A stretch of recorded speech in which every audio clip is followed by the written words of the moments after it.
Hey everyone, this is Bathymetrics, and today I'm bringing you my third video about Bitwig 2.5 and how it makes your project workflow simpler in ways and also allows you to use more complex things than was previously really practical to do.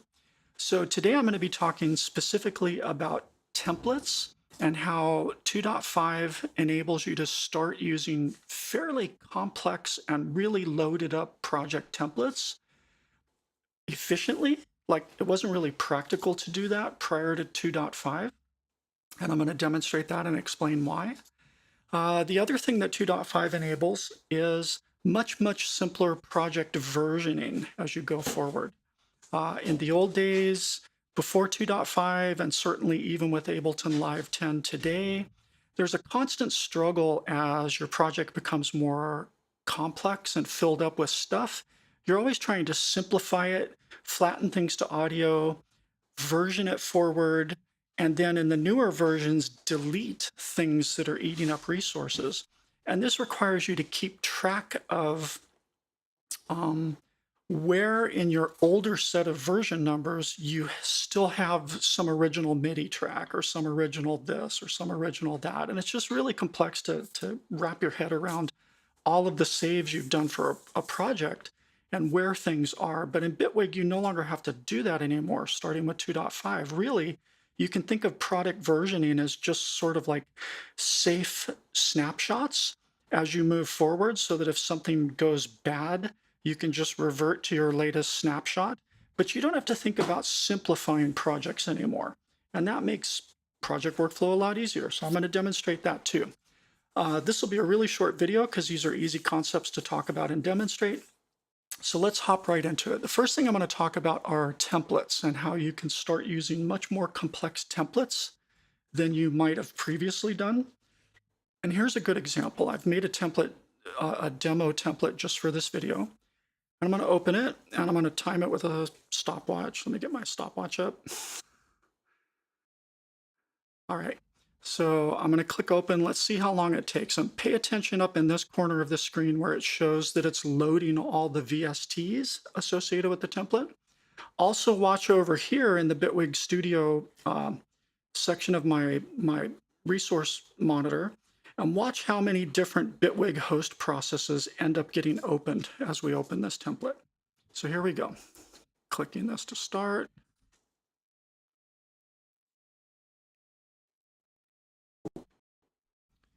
So you can see up here it's loading plugins. You can see over here it's creating host processes as it runs through and opens every plugin.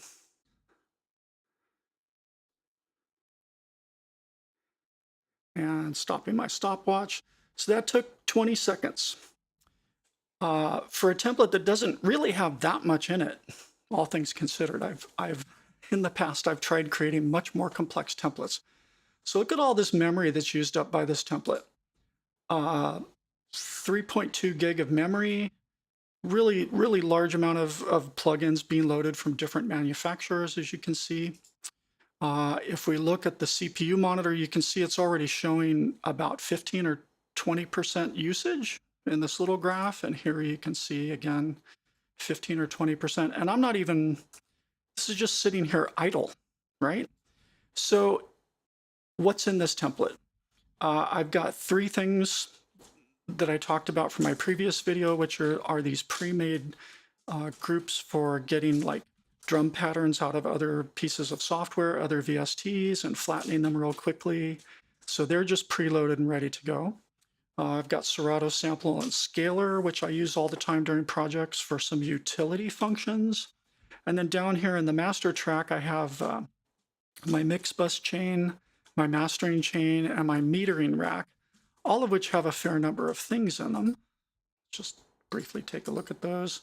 So my mix bus chain, my mixing chain has, EQs and compressors and saturators and some mono shaping processes and some mud cleanup processes.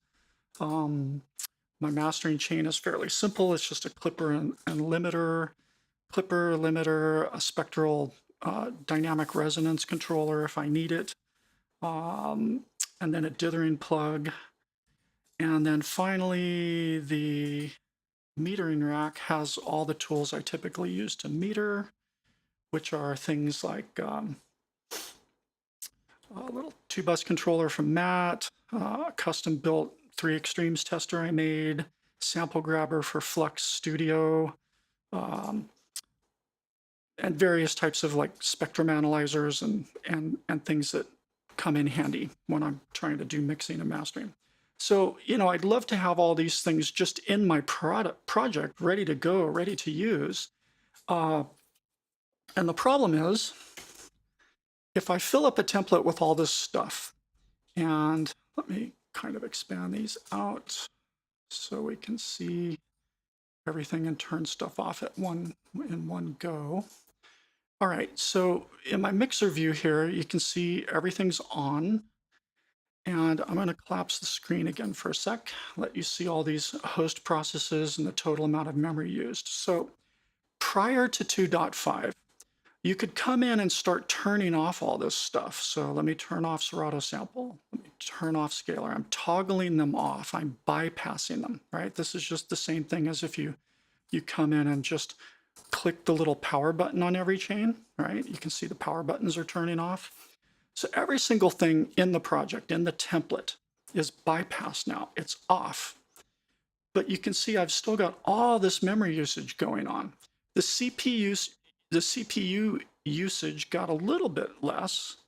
There's still some significant stuff going on there. Pay attention to how tall that line is. I've got an average usage of 0.75 roughly. Okay. So CPU gets freed up when you bypass things and turn everything off, but not the memory usage and not the latency. I've got a lot of high latency plugins over here on my various mixing and mastering chains, and even my metering rack has some things that incur a little bit of latency. So trying to build a fully loaded template prior to 2.5 and taking the approach that a lot of us used in Ableton, which was to at least turn off everything in the template by default, toggle it off so you've bypassed everything. That saves you a little CPU, but it doesn't save you any latency and it doesn't save you any memory usage, right? So it wasn't really practical before Bitwig 2.5 to try and build big, complex, really loaded up project templates. It just wasn't practical because of the latency issues and because of the memory usage issues. But 2.5 is very different. Let's open up my real template. This is my standard default template that I always get when I do file new. And watch how quick look, boom, plugins are loaded. It's done. That took what, 2 seconds, 3 seconds? Think about that. Look at my memory usage. Absolutely nothing going on here except for the standard default single plugin host process that Bitwig uses for their own stuff, right? So much less memory instead of, 2 point something gig, 3 point something gig. Now it's only 1.7 gig.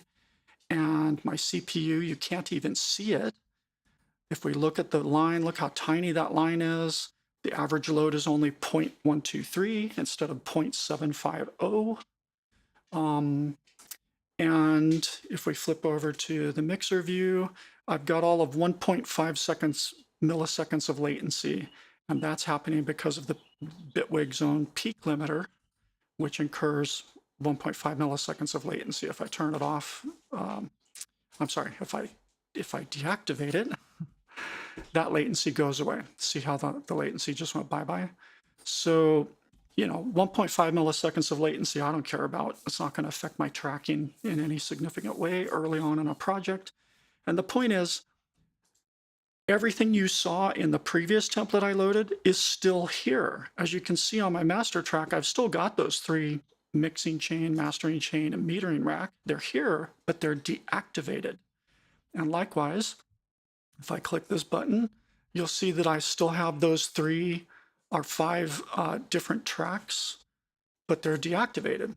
So, I could go activate one at a time and start using it, and then go ahead and deactivate it when I don't need to use it anymore. And so these utility type plugins are taking up no actual resources. And certainly on the first load of the template, this stuff is sitting there, but it's just out of sight, out of mind, not eating any resources. And this is wonderful. This means you can have fully loaded templates and take advantage of things like I've been showing you in the last couple of videos by simply coming to the thing you want. Say I want to start working with machine, I find that track, I enable it by activating it again, and then I can start working in machine and set up my patterns. And then, like I explained in my last video, number 20 in the series, you can then quickly flatten it all out to individual audio tracks for every output in machine. And then you can just come up here and deactivate the machine track itself, which deactivates the machine plugin too. And then you're back to almost no resource usage, and you have all your flattened audio ready to go. So this is the first thing I really want to point out is it's like 2.5 makes it practical to make huge complex templates with all the stuff you want in it. The whole trick is to simply deactivate everything, maybe toggle the button that hides all the stuff that's deactivated. And now you have a nice clean project that you can do save as template, give it a name, make it your default, whatever. And the next time you load that template, it's just practically empty like this with almost no impact to your project. So that's the first thing I wanted to show you. The next thing, go away menu, is let's show you how project versioning gets a lot easier now too. So I'm going to open just a simple little piece of sync music I've been doing for one of my YouTube collaborators. It's just backing music and end credits music for some YouTube videos. Now, there's a lot of stuff happening inside this template. There's only 4 tracks, right? But look at my CPU usage even when I'm, not actually playing anything. And now watch how the CPU usage jumps up quite a bit when I start playing.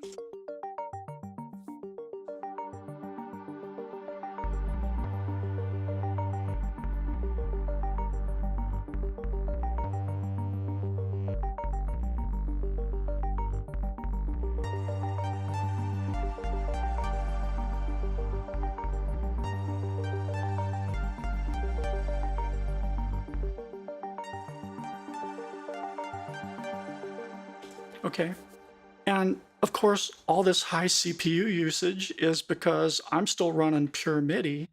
And not only that, I'm using some pretty inefficient MIDI plugins, right? Here in this track, I'm running an instance of VPS Avenger, which is a huge, huge resource hog. It's a great synth, but oh my God, is it a resource hog? Each instance of Avenger is like 800 megabytes. And if you have multiple instances of Avenger and they're all sharing the same plugin host process because you have chosen what I think is the best compromise way of managing and sandboxing your plugins, I like this by manufacturer option in the middle. If you have multiple instances of Avenger in your project, the first one takes about 800 megabytes, and then every subsequent instance of Avenger still eats up a good 400 megabytes a piece, which is huge.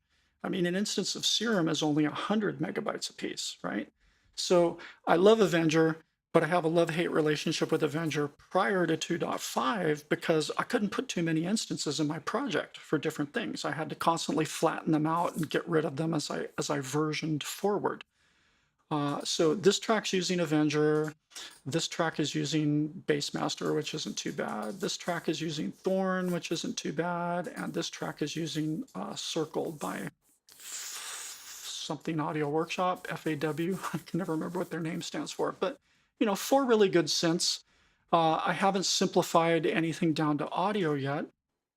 But as you can see, it's already eating a fair amount of CPU. Right? That's just way too much CPU. So really early in a project, if this were a real festival-oriented project I was working on where I'm going to end up with 60 or 70 tracks by the time I'm done, you can only load up so many MIDI tracks, MIDI synthesizers in a project before you have to start simplifying and flattening things to audio. So over in Ableton, we used to just freeze as we went along. We'd freeze tracks that were starting to eat up too much CPU. But freezing only solves part of the problem, kind of like I was showing you earlier with templates. In Ableton, if you freeze a track, it clears up the CPU usage, but it doesn't do a thing about any latency caused by plugins on that track. And it doesn't do anything about the memory usage eaten up by all the plugins on that track. So freezing is only a partial fix. And likewise, before Bitwig 2.5 came out, if I were to take this big resource hog and, multi-select all this stuff and, bounce it to a new audio track. Oh, really? Oh, really? What do you think's missing? Come on, you're both right there. You've been working fine.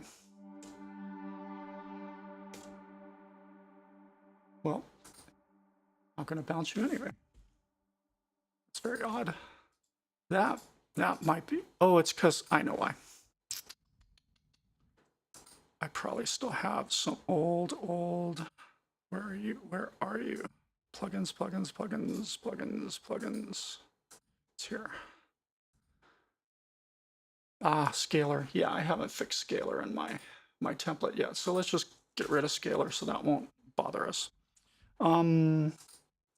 So let's bounce this. Control B. Hello. Back here. Control B. Bounce. Okay. So normally you'd come along and you go, my CPU is getting crunched up. You would find the worst offenders like I'm doing here, and you would, in Bitwig, you'd bounce to audio, and then you would deactivate the original track, right? And that would at least hide the original track from view, and at least remove the CPU usage of the original track. But prior to 2.0, and it would also remove the latency. Before Bitwig 2.5, anytime you deactivated something, it cleaned up the CPU usage of that thing, and it also cleaned up any latency occurred by that thing. But what it didn't do in 2.5 was take care of the memory usage of that thing. So what's different in 2.5 is that now that I bounce this track, and I might rename it something like Atmos Bounce. So if I come up here and deactivate this track, you're going to see this memory usage number of 3.4 gig. You're going to see this drop by about 800 gig, roughly. So deactivate. And then see how that jumped down quite a bit in memory. So we saved ourselves not only some CPU and whatever, well, Avenger doesn't incur any latency, but we saved ourselves some CPU. And because we're in 2.5, which does some really good clean memory cleanup when you deactivate things, now we've saved ourselves a ton of memory too.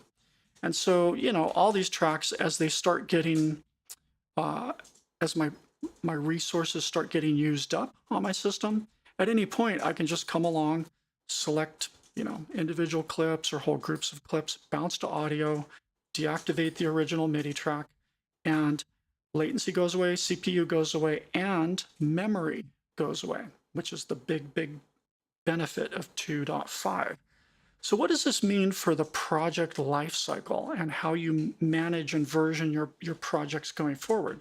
I mean, as soon as you bounce and deactivate something, if you've got this little button clicked, the deactivated track just goes away, out of sight, out of mind. Like I could quickly bounce all 4 of these tracks and then deactivate them, and they just all disappear. And all I would see in my project and have to deal with are the flattened audio tracks, which is great.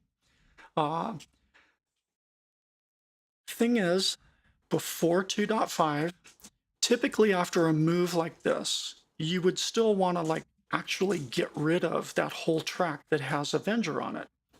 So what you would typically do as you moved forward in a project is you would do File, Save As, and you would give it a new version number like this, V2 or whatever versioning convention you had. And then after you saved the new version, you would then actually need to go find the original track and literally delete it from your project. Like that's deleted. It's just not there at all now. And then you'd save it again.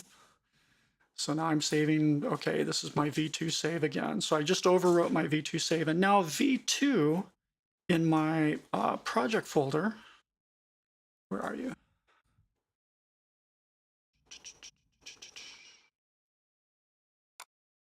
V2 of this project, where are you? Right? V2 is now fundamentally different from my original V1. This is where my old MIDI is still sitting in case I need it for some reason, right? So what we would typically do is a versioning move like I just showed you, delete stuff from the new version, and then you might come back to your original version and rename it with something like, you know, this is where I still had some MIDI, or you'd give it some sort of descriptive file name change. And it got messy. It got messy to keep track of this, especially if you did more than one flattening step from MIDI to pure audio. So a lot of us would just, try and cram as much MIDI as we could in, try and keep going, super looping and arranging. And then at one point we'd say, okay, I'm ready to stop adding new MIDI stuff. So I'm going to flatten everything to audio and just keep working in audio from that point forward. And so, by about V5 or V6 or V10 or whatever, you might finally make that jump where you flatten everything, delete all the original MIDI instruments, and then you'd go back and rename like version 5 or whatever as this is the one that last had all of my MIDI stuff in it.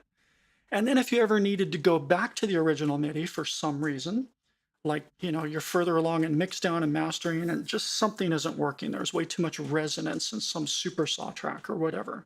So you go, fuck, I got to go fix that. I can't just, hack at it with EQs and dynamic resonance controllers because it's making things sound too weak.